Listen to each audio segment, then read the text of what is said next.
बिस्मिल्लाहिर्रहमानिर्रहीम। अस्सलाम वालेकुम डियर स्टूडेंट्स। हमारी गुफ्तगू चल रही थी नीलपोटेंसी के हवाले से, और हमने अपने आखिरी दो लेक्चर्स में नीलपोटेंट ग्रुप्स की एग्जांपल्स के हवाले से गुफ्तगू की थी। और जैसे आप जानते हैं कि ग्रुप्स की हम 5 क्लासेस बनाते हैं, उनमें से पहली 4 क्लासेस के मुतालिक हमने तय कर लिया था कि कौन सी क्लास नीलपोटेंट ग्रुप बने हैं और कौन से वाले नहीं हैं। जैसे हमने देखा था कि जो साइक्लिक ग्रुप्स की क्लास और अबेलियन ग्रुप्स की क्लास हैं, ये तो सारे के सारे हमारे क्या हैं, नीलपोटेंट ग्रुप्स हैं।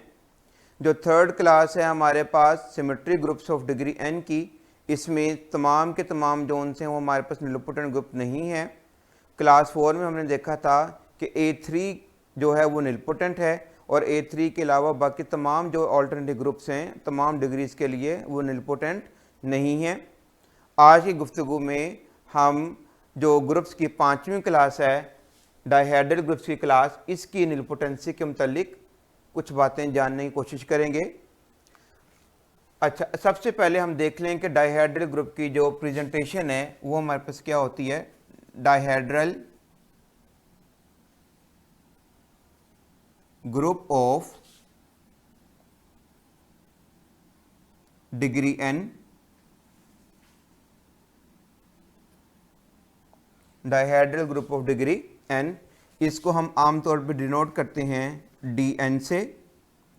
और इसके अंदर दो जनरेटर्स होते हैं A और B, सच डैट an बराबर है b स्केयर बराबर है ab का स्केयर बराबर है किसके, 1 के। दो जनरेटर्स होते हैं, एक जनरेटर को हमने A का नाम दिया, दूसरे जनरेटर को हमने B का नाम दिया। यहाँ पर जो A जनरेटर है वो हमारी जो रेगुलर पॉलीगॉन है उसकी रोटेशंस के लिए है, और जो B जनरेटर है वो उसकी रिफ्लेक्शन के लिए है। ये एक अलग डिस्कशन है रोटेशन और रिफ्लेक्शन के हवाले से, फ़िलहाल हम उस गुफ्तगू में नहीं जा रहे, ठीक है। और दूसरी बात ये कि ये जो D के नीचे हमने n लिखा हुआ है, यहाँ पर ये इसकी डिग्री को नॉमिनेट कर रहा है। बाज़ बुक्स में या लिटरेचर में बाज़ औक़ात यहाँ पर नीचे D2n लिखा हुआ होता है, यानी कि जो उसका के ऑर्डर होता है। और हम जानते हैं कि जो डायहेड्रल ग्रुप है इसका जो ऑर्डर होता है Dn का, ये ऑर्डर हमारे पास किसके बराबर होता है, 2 × n के बराबर। याद रखिएगा n हम हमेशा यहाँ पर ग्रेटर इक्वल टू 3 लेते हैं, n ग्रेटर इक्वल टू 3 लेते हैं।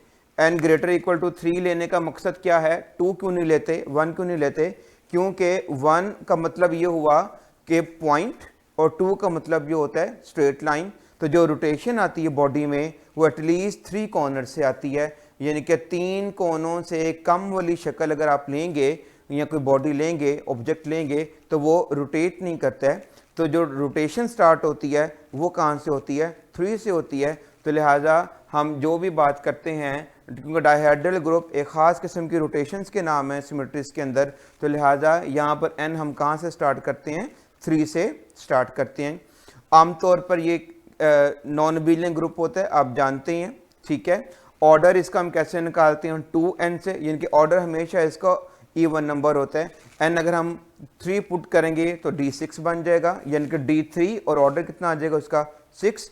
अगर हम n4 पुट करेंगे तो D4 का ऑर्डर कितना आ जाएगा हमारे पास, 8, और इस तरह हम आगे चलते हैं। एक बात होगी। और दूसरी बात, ज़रा Dn के हम सेंटर को भी थोड़ा सा विजुलाइज कर लें। Center of Dn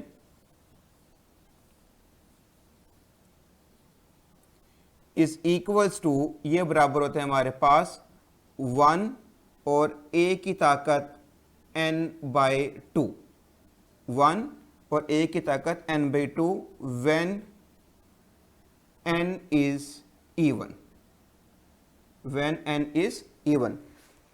centre of dihedral group of degree n, दो एलिमेंट आती हैं, एक आइडेंटिटी आती है और दूसरा एलिमेंट कौन सा आता है, रोटेशनल एलिमेंट है a, और a की पावर हमने क्या लिखी है, n/2, और where n is even, where n is even number.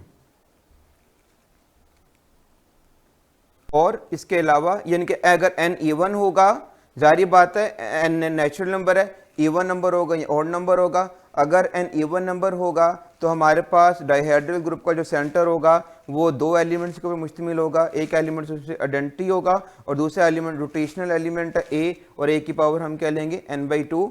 और अगर n हमारे पास ऑड हो जाए, इफ n इज ऑड, अगर n ऑड हो जाएगा तो फिर जो सा हमारे पास डाइहेड्रल ग्रुप का सेंटर है ये ट्रिवियल होता है, यानी कि सिर्फ और सिर्फ आइडेंटिटी के ऊपर आता है, 1 के ऊपर आता है। तो ये बात जानना बहुत ज़रूरी है निलपोटेंट ग्रुप की, निलपोटेंसी की प्रॉपर्टी को विजुलाइज करने के लिए डाइहेड्रल ग्रुप में। पहली बात क्या कि डाइहेड्रल ग्रुप का स्ट्रक्चर क्लियर होना चाहिए। स्ट्रक्चर से मुराद क्या है कि यहाँ पर एलिमेंट्स किस तरह के हैं, ठीक है। फिलहाल जो मुख्तसर बता रहा हूँ कि यहाँ पर हमारे पास दो जनरेटर्स होते हैं, तीन रिलेशंस होती हैं। जनरेटर्स में एक जनरेटर ए है जो बेसिकली रोटेशन को नॉमिनेट कर रहा होता है, रिप्रेजेंट कर रहा होता है। बी जनरेटर जो होता है वो रिफ्लेक्शन को रिप्रेजेंट कर रहा होता है। ये एक नॉन अबेलियन ग्रुप है। एन की कम से कम कीमत हमने कितनी रखनी है, 3 रखनी है। उसकी रीज़न मैं आपको बता चुका हूँ। यहाँ पर जो इसका ऑर्डर होता है वो किसके बराबर होता है, 2 × n के, यानी कि it is always an even number, ठीक है। अगर n, और इसी तरह से अब आ जाए सेंटर पे, तो सेंटर को हम इसमें दो तरह की कैटेगरी में तब्दील करते हैं, n के इवन होने पर और ऑड होने पर। अगर n इवन होगा तो सेंटर का फॉर्मूला हमारे पास क्या आता है, डाइहेड्रल के लिए दो एलिमेंट आएंगे, एक हमारे पास 1 आएगा और दूसरा यानी जो आइडेंटिटी एलिमेंट होता है, और दूसरा हमारे पास क्या आएगा, a की पावर n/2, ठीक है। और a यहाँ पे क्या है, रोटेशनल एलिमेंट है। और दूसरी अगर n हमारे पास ऑड हो जाए तो डाइहेड्रल का जो सेंटर होता है वो हमेशा किसके बराबर होता है, ट्रिवियल के बराबर होता है, यानी कि 1 के बराबर होता है। अच्छा चलिए अब हम जरा इसका निलपोटेंसी की प्रॉपर्टी हम इसके अंदर ऑब्जर्व करते हैं, ठीक है। तो सबसे पहले हम इस तरह करते हैं कि n बराबर है 3 लेते हैं। उसके बाद फिर हम एक जनरल फार्मूला भी बना लेंगे कि अगर फर्ज कर लीजिए for n is equal to 3, तो ये हमारे पास dn के बजाय ये हमारे पास क्या बन जाएगा, d3 बन जाएगा, विच इज इक्वल्स टू, आप जानते हैं, a b such that a³ बराबर किसके आ जाएगा, b² बराबर किसके आ जाएगा, ये ab का स्क्वायर इज इक्वल टू 1 के।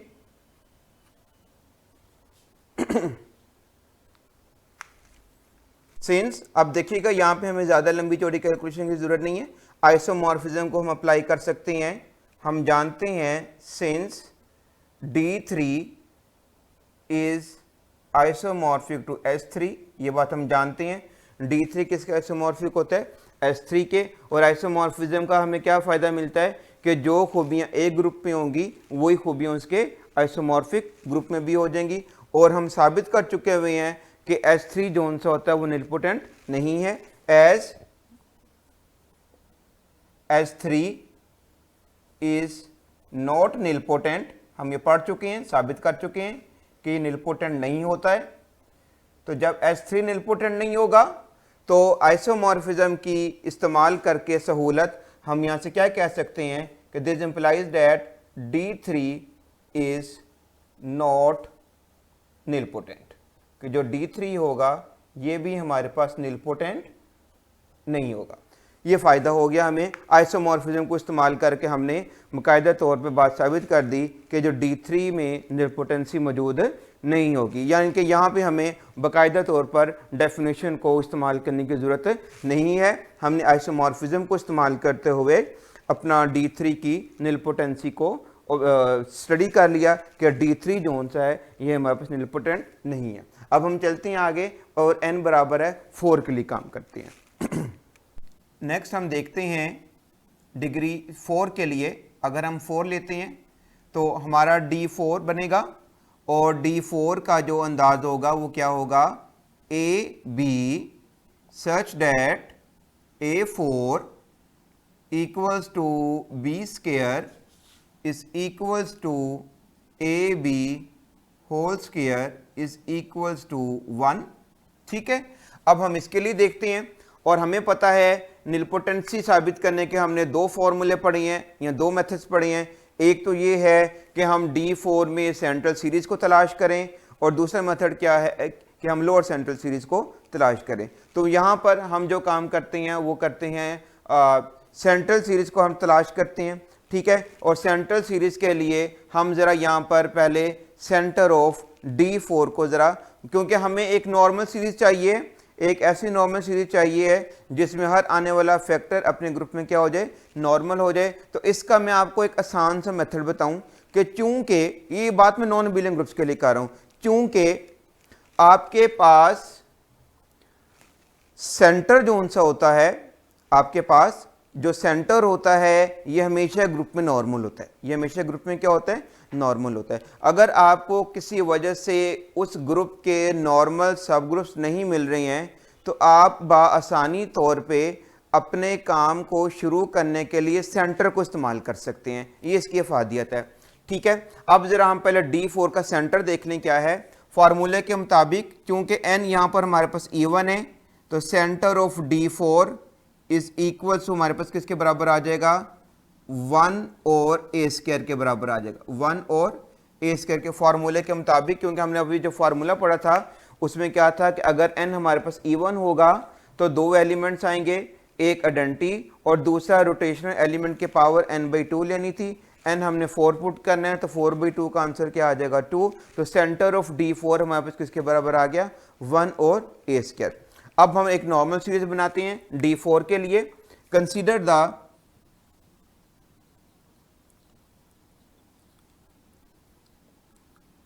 नॉर्मल सीरीज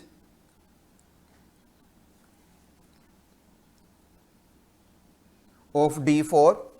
देखिएगा D4 contains H contains 1 where H is equals to 1 और a square, where H is equals to 1 और a square, और हमने इसको नंबर 1 कह दिया, सीरीज को नंबर 1 कह दिया। D4 कंटेन किसको कर रहा है, H को, और H किसको कंटेन कर रहा है, 1 को, और H यहाँ पे हमारे पास क्या है, सेंटर है, यानी कि 1 और a स्क्वायर। तो अब देखते हैं कि क्या ये सीरीज नंबर 1 जोन सी है ये सेंट्रल सीरीज है या नहीं। तो हमने पढ़ा था सेंट्रल सीरीज की कितनी प्रॉपर्टीज़ हैं, 2 प्रॉपर्टीज़ हैं। पहली प्रॉपर्टी में हम क्या देखते हैं कि सीरीज में शामिल हर एक टर्म जोन सी है वो उसके अंदर नॉर्मल हो। तो ये बात तो बिल्कुल आया है कि वी नो डैट, ये बात बिल्कुल क्लियर है, we can easily observe that, हम क्या ऑब्जर्व कर सकते हैं कि एच बी नॉर्मल है D4 में, और आइडेंटिटी तो और हम वैसे ही जानते हैं नॉर्मल होते हैं अपने ग्रुप में। एच भी नॉर्मल है और D4 के अंदर, और 1 भी नॉर्मल है D4 के अंदर। अब हम इसकी दूसरी प्रॉपर्टी के लिए आते हैं, और दूसरी प्रॉपर्टी से पहले हम यहाँ पर इसके नॉर्मल फैक्टर्स देख लेते हैं। From series number 1 normal factors हमारे पास कौन से हैं, वी हैव, हमारे पास 2 नॉर्मल फैक्टर्स हैं, कौन कौन सा, D4 कोशेंट H, और दूसरा हमारे पास कौन सा है, H कोशेंट 1। ठीक है जी, D4 कोशेंट H और H कोशेंट 1। अब हम इन दोनों के ऊपर, ठीक है, इन दोनों के ऊपर हम अपने डेफिनेशन को अप्लाई करके देखते हैं कि क्या हमारे ये दोनों नॉर्मल फैक्टर्स के लिए डेफिनेशन जोन सी है वो सेकंड कंडीशन है वो फुलफिल होती है या नहीं होती है। जी, पहले हम पहले फैक्टर के लिए बात करते हैं। For first factor D4 quotient H के लिए, इसके लिए हम पहले बात करते हैं, ठीक है। अब पहले हम सेंटर कैलकुलेट करते हैं। चलें पहले D4 कोशेंट H की कीमत देख लें। D4 कोशेंट H किसके बराबर है हमारे पास, D4 कोशेंट 1 और a स्क्वायर के बराबर है। अब ज़रा हम सेंटर की बात कर लें। Now center of D4 quotient H is equals to, values put करते हैं, centre of D4 quotient 1A², और ये किसके बराबर आ जाएगा मेरे पास, D4 कोशेंट 1A² के बराबर आ जाएगा। रीज़न अभी मैं बताता हूँ आपको। हमने क्या लिखा, now center of D4 quotient H किसके बराबर है, centre of D4 quotient 1A²। अब देखिएगा D4 का ऑर्डर कितना होता है, 8, 1A² का ऑर्डर कितना है, 2। बाय लैग्रांजेस थ्योरम हमें क्या पता चल रहा है कि D4 कोशेंट 1A² का ऑर्डर कितना आ जाएगा, 4। और हम जानते हैं हर वो ग्रुप जिसका ऑर्डर 4 या 4 से कम हो वो ग्रुप क्या होता है, अबेलियन। और अबेलियन की सूरत हम जानते हैं कि अबेलियन ग्रुप में ग्रुप का सेंटर ग्रुप के ही बराबर आता है। तो लिहाजा इस फार्मूले के तहत, इस आर्गूमेंट के ज़रिए हमें क्या पता चल रहा है कि D4 कोशेंट 1A² को जो सेंटर है कुछ और नहीं आएगा, ये खुद ही आ जाएगा। तो D4 कोशेंट 1A²। तो आखिरी दो स्टेप से क्या पता चल रहा है कि D4 विच मीन्स डैट, मैं लिख रहा हूं यहां पर, विच मीन्स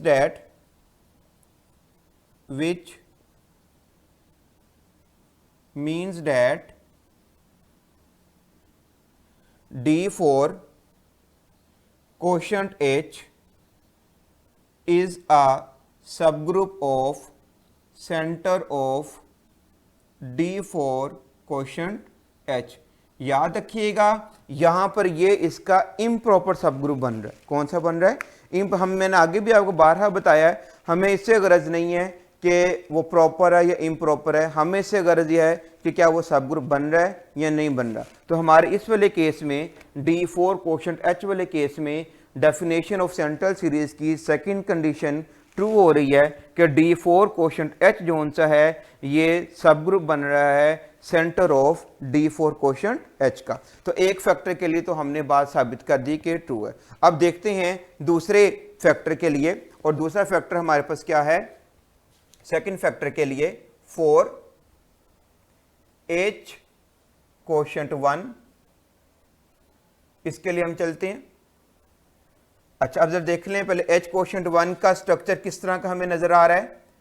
H कोशेंट 1 से मुराद आइडेंटिटी है, ये मैं फिलहाल वैल्यू पुट कर रहा हूं, ये मेरे पास क्या है 1A² कोशेंट 1, और ये किसके आइसोमॉर्फिक आ जाएगा मेरे पास 1 और A² के। ठीक होगी बात, 1 और A² के बराबर आ गया, एक बात हो गई।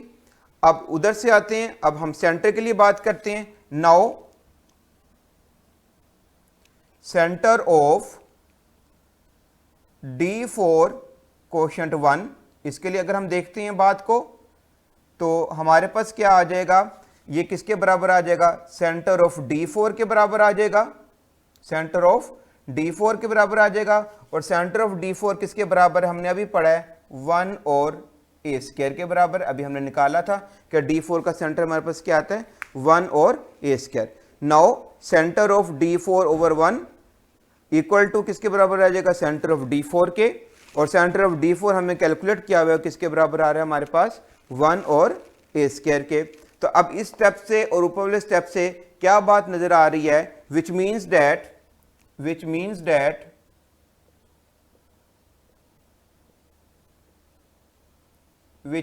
डैट कि हमारा जो है H कोशेंट 1 ये जोन सा है, इत्तेफाक से इधर भी ये हमारे पास जोन सा है D4 कोशेंट 1 का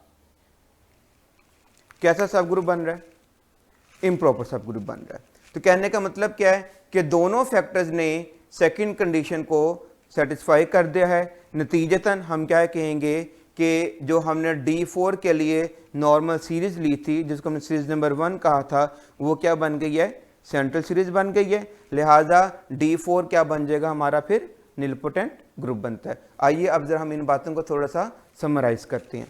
जी क्या लिख रहे हैं हम फिर, समराइज कैसे कर रहे हैं बात को कि चूंकि series number 1 satisfies definition of central series, therefore D4 is nilpotent. तो D4 हमारे पास क्या हो गया, निलपोटेंट हो गया। ठीक है, अब आगे जरा हम इसकी निलपोटेंसी क्लास देख लें।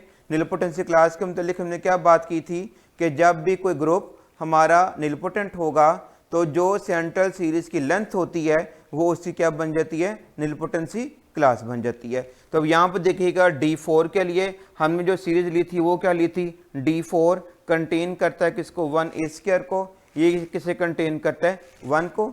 और हमने साबित कर दिया है कि चूंकि सेंट्रल सीरीज है मुराद D4 निलपोटेंट है। तो अब इस सीरीज की लेंथ देख लें कितनी आ रही है, 2 आ रही है। कितनी आ रही है, 2 आ रही है। तो लिहाजा हम क्या कह रहे हैं, सो निलपोटेंसी क्लास ऑफ D4 इज 2। ठीक है, अब देखिए N3 के लिए देखा तो निलपोटेंट नहीं बना, N4 के लिए देखा तो वो निलपोटेंट बन गया। अब हम जरा एक जनरल से फॉर्मूला लिख देते हैं कि किन कंडीशंस में, किन सूरत हाल में हमें डायहेड्रल ग्रुप्स की क्लास में निलपोटेंसी मुयसर आएगी और कहाँ पे मुयसर नहीं आएगी। तो ये बड़ा इंपॉर्टेंट रिमार्क है। ठीक है, इसको आप बड़े ज़रूर ध्यान से ज़रा इसको थोड़ा सा अंडरस्टैंड कर लीजिएगा। रिमार्क में Dn is nilpotent whenever n से मुराद degree of dihedral group, n can be expressed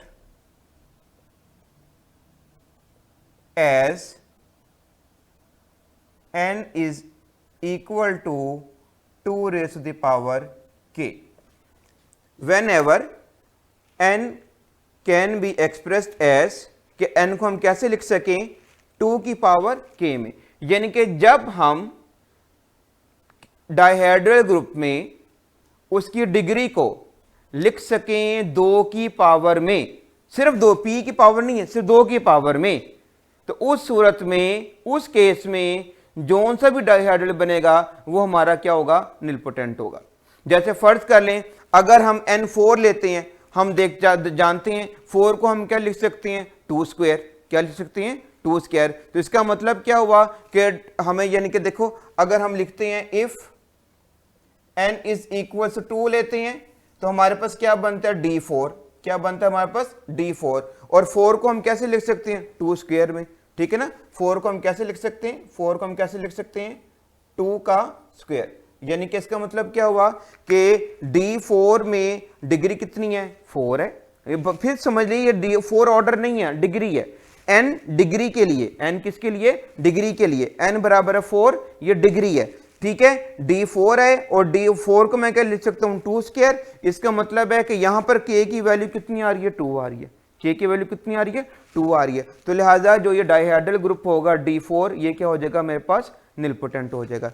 ऐसे आप देखें कि if n is equal to, मैं ले लेता हूं, फर्ज कर लीजिए 5, मैंने क्या ले लिया, 5 ले लिया। ठीक है, तो मेरे पास क्या बनेगा, D5 बनेगा। क्या बनेगा, D5। अब मैं उसको नहीं लिख सकता हूं।